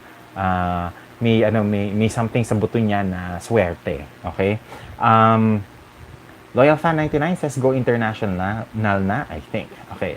Tiger B0719 sabi niya, galing mo talaga, Sir Jason. We share the same sentiments. Basura yung mga analysis ng yung iba. Yours are very in-depth and well-researched. Also, you are very tactful. I love your choice of words. Thank you. Wait lang. Loyal Fan 99 says, if BBP establishes its own system, international system, it officially enters a different stratosphere. Kebs na sa NUPH. That's the thing. If they have their own international na competition, magiging hati yung kanilang, yung kanilang focus doon sa management ng local na pageant versus international na pageant. For me, I think mas okay pa rin ako na wag muna. Ang dami ng international na pageants na naglipa na ngayon. I don't think na kung dadagdag pa ang Binibining Pilipinas, I don't think na it will add something to the industry. Not unless merong plan of action ang BBP on how to differentiate their international competition. That is when I think I would be fully on board. But until I find no reason na magkaroon sila ng international competition, I don't think hindi nila kailangan. Magsasayang lang sila ng pera. That's my thinking. Okay? Paul Ancheta says, bang on about the nostalgia impact of this year's opening. Great to see such ladies as Lisa Manibog, Liza Beroya, Lynn Bernardes, Maricar Mendoza, and Pebbles Assis. This year also marks the 40th anniversary of the Binibining Pilipinas theme song. Nonong Pedero wrote the song in the 20th anniversary in 1974. Great trivia there. It was awesome hearing it done in different ways. Thank you very much, Paul, for giving us, a history on the Binibining Pilipinas theme song, because we really, we really love this kind of content. It gives us, something to talk about, something to be excited about. Okay, malapit na tayo sa ating end of the comment section. Binibining International is asking, Sir Jason, thoughts about the chances of Jasmine Bungay in MG? For me, I think kaya niyang manalo. I think it's just finding the right packaging for her and that works for her para mapansin siya at an international competition. But I think kaya natin na manalo with Jasmine. She's smart, she's tall, she's pretty, and I think she has overall, a good solid na backer with her, kasi kung padadalahan siya ni Michael Cinco at ni Harvey Sinit ng mga gowns for the international competition, I'm sure bongga ang wardrobe niya. Okay? Daniel P. Yuzam is here. Sir Jason, present ako. Maiba lang. May inside scoop ka ba kung bakit si Charlene Gonzalez hasn't been inactive sa Binibining Pilipinas for a very long time already? I am not sure kung ano yung schedules ni Charlene. Maybe she really has kicked back from public na life. So she's really just focusing on family and business. I think lahat ng mga Binibining Pilipinas na mga past winners were given invitations. So it's up to the respective na mga Binibining Pilipinas winners whether or not they would accept the invitation and be there during the finals. So I think naman for someone like Charlene na established na yung kanyang career, who has focused on her family life and her home life, ibigay na rin natin sa kanya yung choice na yon. Okay. Nasaan na ako? Effervescence is asking, bakit bakit po pulos knock-off crowns ng the Miss Philippines kahit na may jewelry sponsor sila? Tapos they removed Jonah's photo at the Miss Universe page. I don't know. Yun din ang tinatanong ko. Una sa lahat, naiposkill na yung mukha ni Jonas as ND by the Miss Universe na organization. Tapos tinanggal. Hindi ko alam kung bakit. And I actually posted a comment on the Miss Universe page, on the Miss Universe Instagram page asking, why did they remove it? Kasi I'm curious. So, with regards dun sa kanilang crowns, again, that's something that I'm wondering as well. If they have a standing na tawag ito na agreement with Jewel Mayor, bakit hindi gumawa si Jewel Mayor ng mga additional crowns for the new titles ng the Miss Philippines? Okay.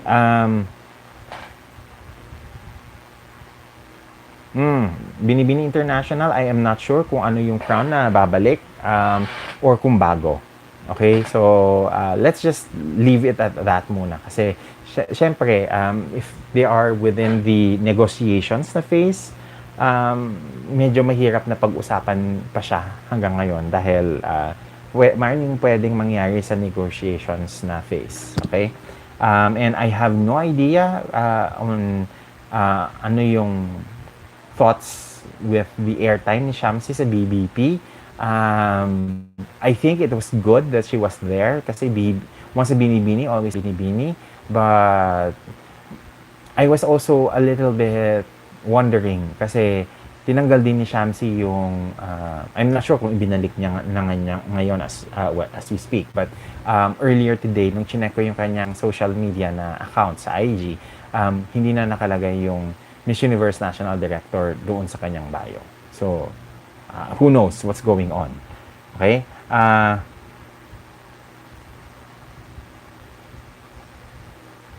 TLS Vlog is asking kung paborito ba ni Madam Stella si Shamsi at hindi na pala siya ang national director.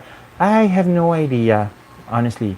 I have no idea kung nagkabati na sila or napatawad na siya ng mag-asawang Araneta because of course kapag inagawan mo sila naman inagawan ka naman ng prangkisa, 'di ba? Parang hindi mawawala na sumama din ang loob mo, di ba? So, I don't know. Okay, Pageant Mag Philippines, hello. Hello, me. It's nice to hear you present. So, chika-chika tayo kapag may mga coverage na ulit. Lemo L235 is asking, Sir Jason, what are your thoughts currently that there are 11 official debut countries entering Miss Universe 2024? You said an indication of MU back to its glory day in its high debuts. Honestly, I don't mind na umabot ng 100 plus yung mga Miss Universe na mga countries this year. Ang gusto ko lang, quality yung mga franchises na tawag ito na nagbubukas na panibago in that they can sustain yung tawag ito yung longevity ng mga pageant systems in these new countries and territories. Of course, I understand. The Miss Universe needs to earn money. They need to open more directorships in more countries para kumita sila. But I've always been a person who believes on quantity is not equitable to quality. For me, uunahin ko yung quality over quantity. EF Chicago, sabi niya, MWP, 8 hours yata iyan. So, dapat kumain ng mga contestants. Sa mga contestants ng mga pageants, alamin nyo kung gaano katagal ang mga pageant na sinasalihan nyo para alam nyo kung kinakailangan nyong magbaon ng biskwit o kinakailangan nyong magbaon ng isang buong table ng buffet para may makain kayo throughout the entire competition. Okay? Sabi ni Travel Junkie, Sir, did you get the anniversary book? Kanina po kayo na-excite nang dumating sa red carpet. Okay, Travel Junkie, I asked Miss Viana Flores with regards to the release of the Binibining Pilipinas na coffee table book. She mentioned that the pre-orders are already available. But the release of the book is probably going to be in the end of this month dahil ihahabol nila yung mga nanalo in this edition doon sa coffee table book. So this is the reason why I am excited for the book kasi this was finally confirmed to us noong finals night mismo during the red carpet. Chika lang with regards to the red carpet. Nag-live stream ako bago ako nagpunta din sa red carpet kasi medyo ginutom ang lola ninyo nung dumating ako dun sa venue at around 5 p.m. So I had a early dinner. Ang mahal pala sa Shake Shack, pero ang sarap.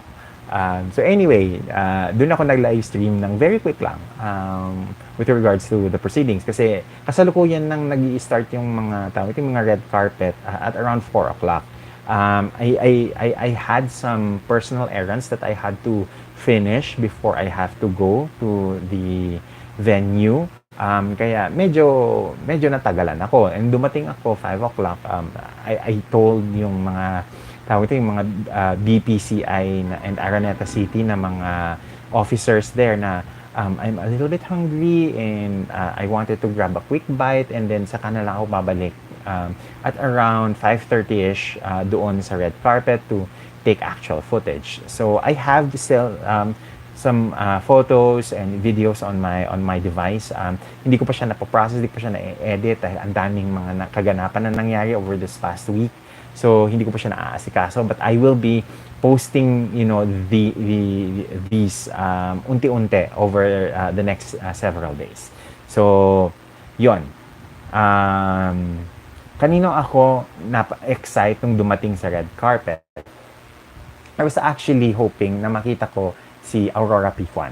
That was something that I was hoping to see happen and to see all the Miss International winners na sana nakumpleto natin yung sina Aurora, si Melanie, si Lara, si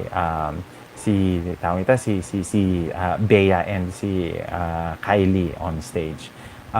That would have been for me the highlight of the evening dahil of course alam naman natin that Miss International is the most winningest pageant in terms of the alpha pageants for the Philippines. So I'm hoping that yung 6 natin na Miss International titles masundan soon. ASAP kung pwede. Para hindi naman na tayo nalalayo dun sa 9 ng Venezuela, di ba? Okay, the beauty critic is saying here, Hello Jason, I am very happy that Binibining Pilipinas was a beautiful, successful presentation. Shamsi Soup was sad because MUP cannot replicate the success of Binibining Pilipinas. I think anyone who assumes na kayang pakainin ng alikabok ang Binibining Pilipinas, marami pang kakaining bigas. It's still very far in terms of yung professionalism in terms of yung yung budgets in terms of yung the people na namamalakad. So bibigyan ko na lang kayo ng isang kwento ng isang pageant page na nagkwento ng mga experiences nila. And this is not just 1 or 2. 3, 4 na silang nagsabi sa akin na ganito yung experience nila. Bumili sila ng ticket for the preliminaries. It was an expensive ticket, but they were seated last. And then they were seated at the area kung saan napakalayo sa stage na ang sabi nila, sana pumili na lang kami via TicketNet or whatever ticketing services yung na pwedeng bilhan for a seat dahil ganun din lang naman na binayaran din namin yung ticket namin. Pero hindi kami na-allow na mag-take ng photos or ng video coverage. So, what's the point na nag-cover pa pala kami? And ayaw namin na magreklamo dahil kapag nagreklamo kami, ma-uninvite kami doon sa mga susunod na mga taong ito, doon sa susunod na mga events nila. And nangyari yun sa ibang mga taong ito, ibang mga kaamiga natin sa pageant media. That some of the more important na mga public events, hindi sila invited. Tapos, initsipwera na lang sila dun sa mga smaller na mga minor na mga public events nung pageant. So, naiintindihan ko din yung tawag ito, yung kung saan nanggagaling yung mga ibang mga kakosa natin sa media because they experienced this kind of treatment na malayong-malayo sa Binibining Pilipinas in terms of professionalism. Okay? Richard Villar, yes, wala si Charlene at si Miriam. Pierre, Sir Jason, bakit wala po mga Miss Globe winners on stage? Dapat Globe and International were given special mentions po. They were mentioned. It just so happened that Ann Collis is not here. Ann Collis and Maureen are not here in the Philippines during that time. Okay?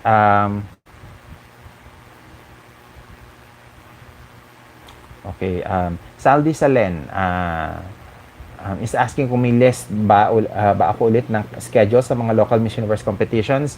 Wala pa. Hindi ko pa sinumpisahan na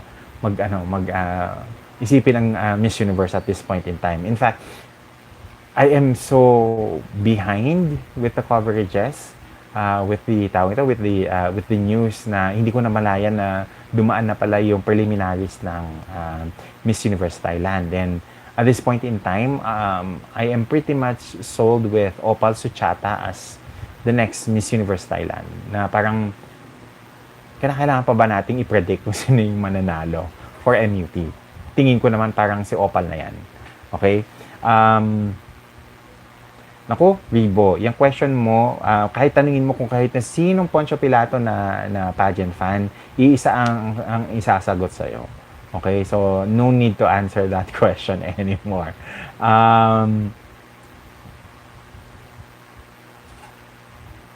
Sabi ni Alexa Villano, dumaan lang to say hello. Hello Alexa. I hope na matapos mo na ang masterals mo para you're more present sa mga Binibining Pilipinas activities in the future. Okay? Pageant Mag Philippines is saying, Binibining Pilipinas is Binibining Pilipinas. It doesn't need to prove worth anymore. They always deliver. Congratulations to the BPCI Execom. Okay?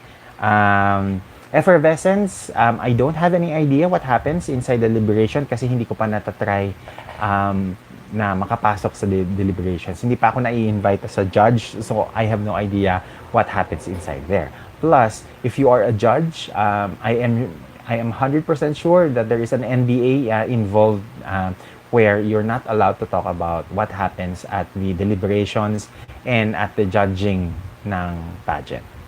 Okay? Saan pa tayo?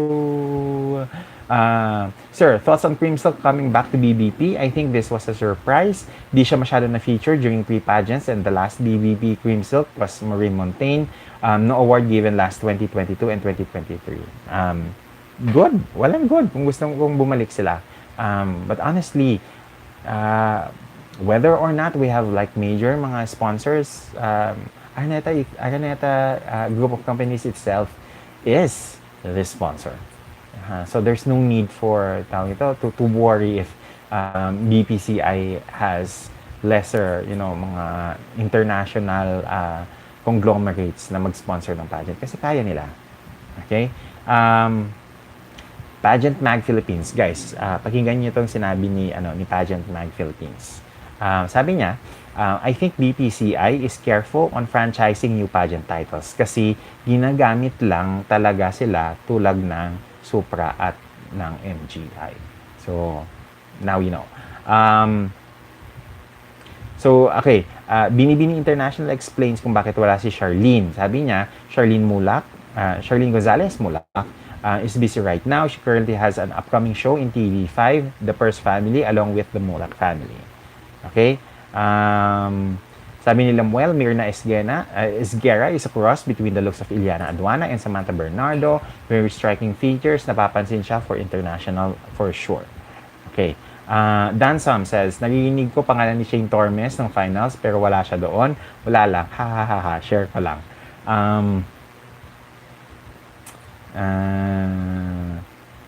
Effervescent says MWPH will be available via pay-per-view sa Signal PTV.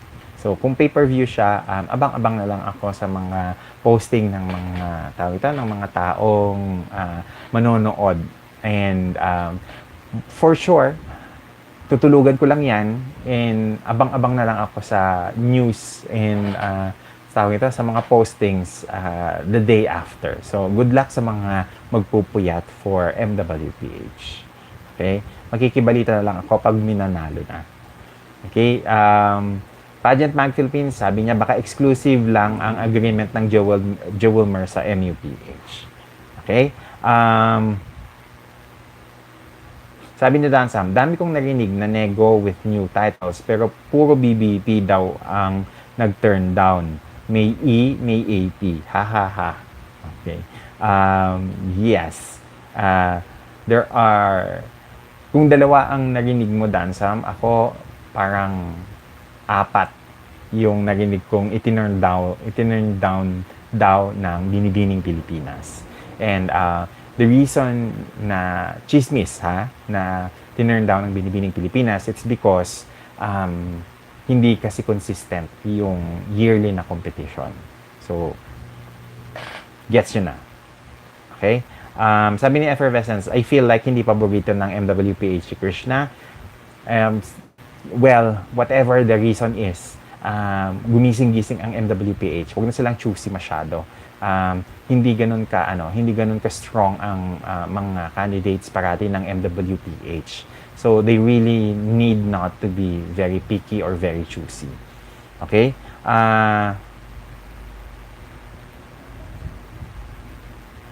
So nas na ba tayo? Okay, Andayan says, hawak ng Binibini ang mga gold at jewel o diamond ng pageants like Catriona at iba pa. Binibini produced so many pero wala sa MU Philippines. Dan Sam says, sana lang talaga next time the reigning queen Mirna will crown her successor kung pwedeng side-to-side na lang. Okay? Binibini International is asking, Sir Jason, thoughts on Lizelle Jones with her Yeda Marie Mendoza na gown. It was pretty, but I think dahil karamihan ng mga candidates this year blinged out to the max yung kanilang gowns, nalunod yung kay Lizelle. But I agree that it was very reminiscent and it was paying homage to Yeda Marie Mendoza. But it just so happened that it was not competitive dahil ang daming mga girls na decked out to the max yung kanilang mga gowns. Okay? Sabi ni EF Chicago, Sir Jason, paggising mo sa Saturday, because MWPH will start at Friday evening, sabi niya, di pa tapos ang Miss World Philippines, LOL. And this is the reason why Rufa Gutierrez, during the lull, during the break ng Binibining Pilipinas na live, sabi niya, at least dito sa Binibini, hindi tayo umaabot ng 7 hours. And yung mga fans who knows, kasi alam naman natin na I mean, the mere fact that Tracy Maureen Perez, ilang beses nang nalaglag sa stage dahil naubusan na ng sugar sa katawan, says something about that 7-hour pageant. Okay? Nasa na tayo? Okay, last two ng mga comments here before we wrap this up. Binibining International says, Sir Jason, ganda lang ng win ni Myrna at ni Jasmine. They have the same name with Myrna Esguerra, who both live in Pampanga, and also Jasmine. Sabi ni Don Sam, nabasa ko na to sa isang blog post mo, Sir Jas, pero kailan mapapalitan yung Sashes sponsor? Yun na lang talaga. Ha ha ha ha. Okay? So there. Guys, let's go back doon sa ating poll because we have received the final na tawag ito na tally. Okay? Sabi dito, 88% of you says that Binibining Pilipinas have shown supremacy, while 12% says na tawag ito na no, Binibining Pilipinas is dying because they don't have the Miss Universe na tawag ito, Miss Universe na franchise anymore. Okay, so on my end,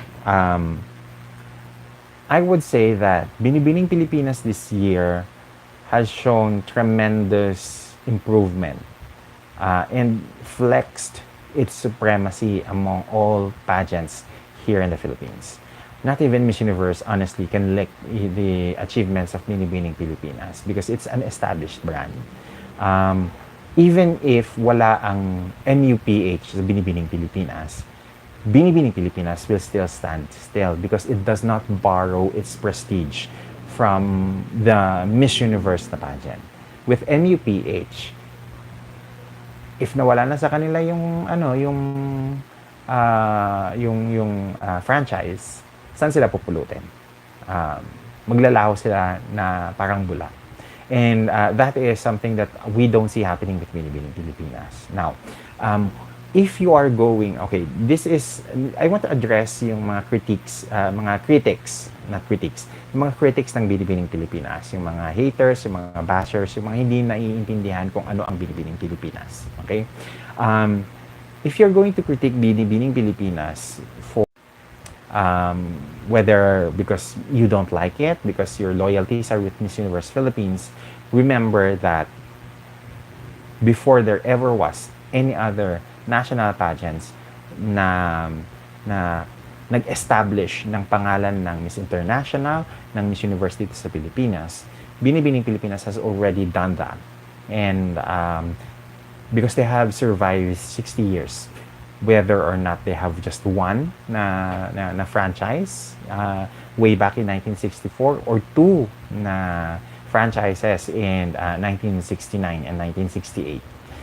Binibining Pilipinas is going to always be an institution, and no matter how many detractors try to pull it down, hindi nyo kayang ibaba yung level ng prestige and acknowledgement ng Binibining Pilipinas because they have earned that throughout the years. It is a legacy brand. And when you say legacy brand, it has established itself for the longest time.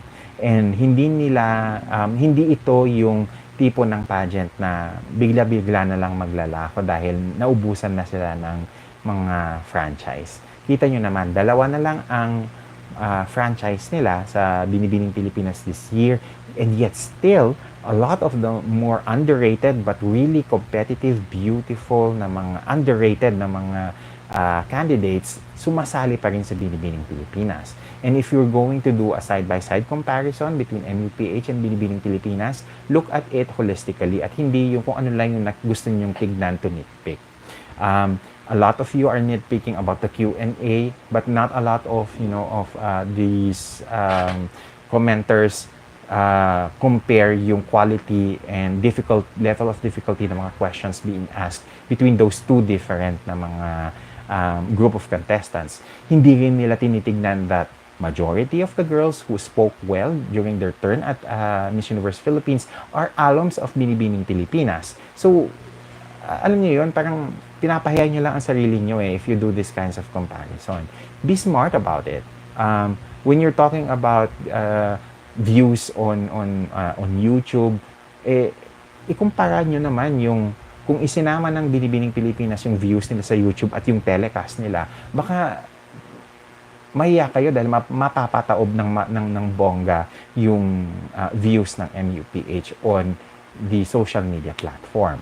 So, be smart about this. I mean, if you're going to do a comparison, then make sure na hindi kayo magmumukhang mangmang when you do these comparisons. Because ang bilis barilin yung mga arguments ninyo. Okay? And for those who, mga fans who have always been supportive of Binibining Pilipinas, please continue to spread the word. Please continue to say something positive of the pageant, because this is what trolls and haters don't like about Binibining Pilipinas, because ultimately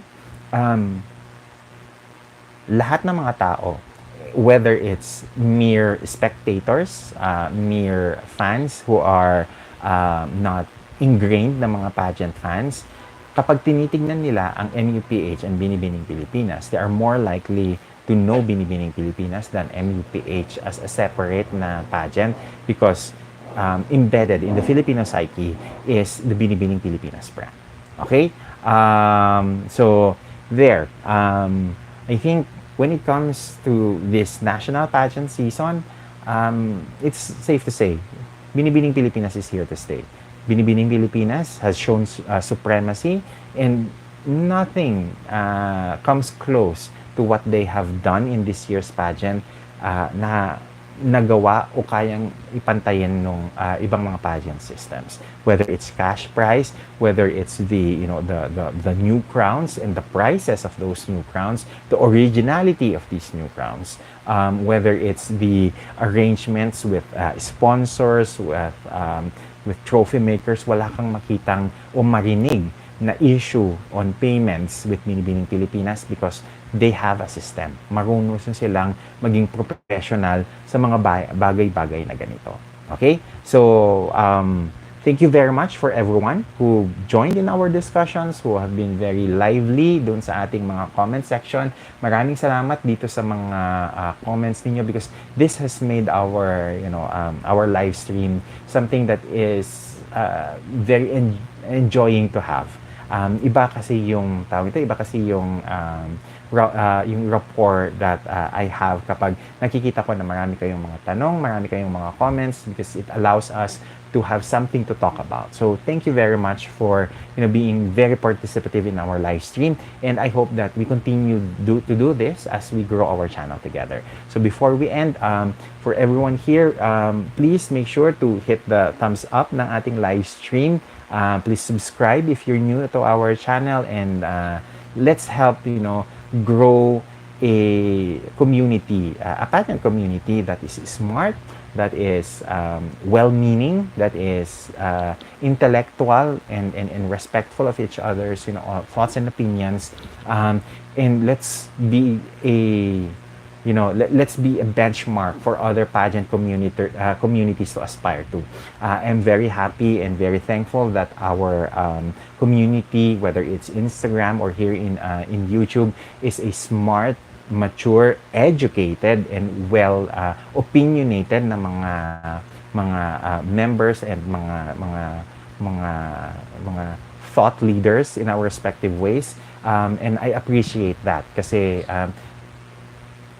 even if I don't have like the 10,000s or 100,000s na followers, I can boast that the people who listen to my live stream, who are participative in our community, are the creme de la creme of the pageant community. So, thank you very much for that. Okay, huling na lang siguro, hirit dito sa mga humabol na mga comments. Effervescence is asking, I love Angelica, pero bakit ang hirap niyang i-fit sa prototype ng Miss International? Look up Miss International 2010. She's also not a prototype winner.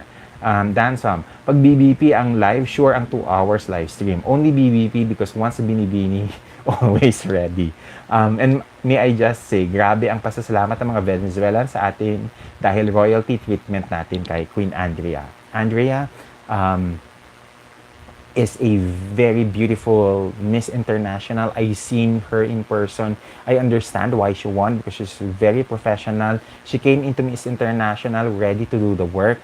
Siya pa yung tumutulong dun sa mga kapwa niya ko candidates. And I do hope that when Andrea kept on saying that what is important in winning Miss International is not height or intelligence or beauty, but rather, a good heart, a willingness to be of service, to do the work.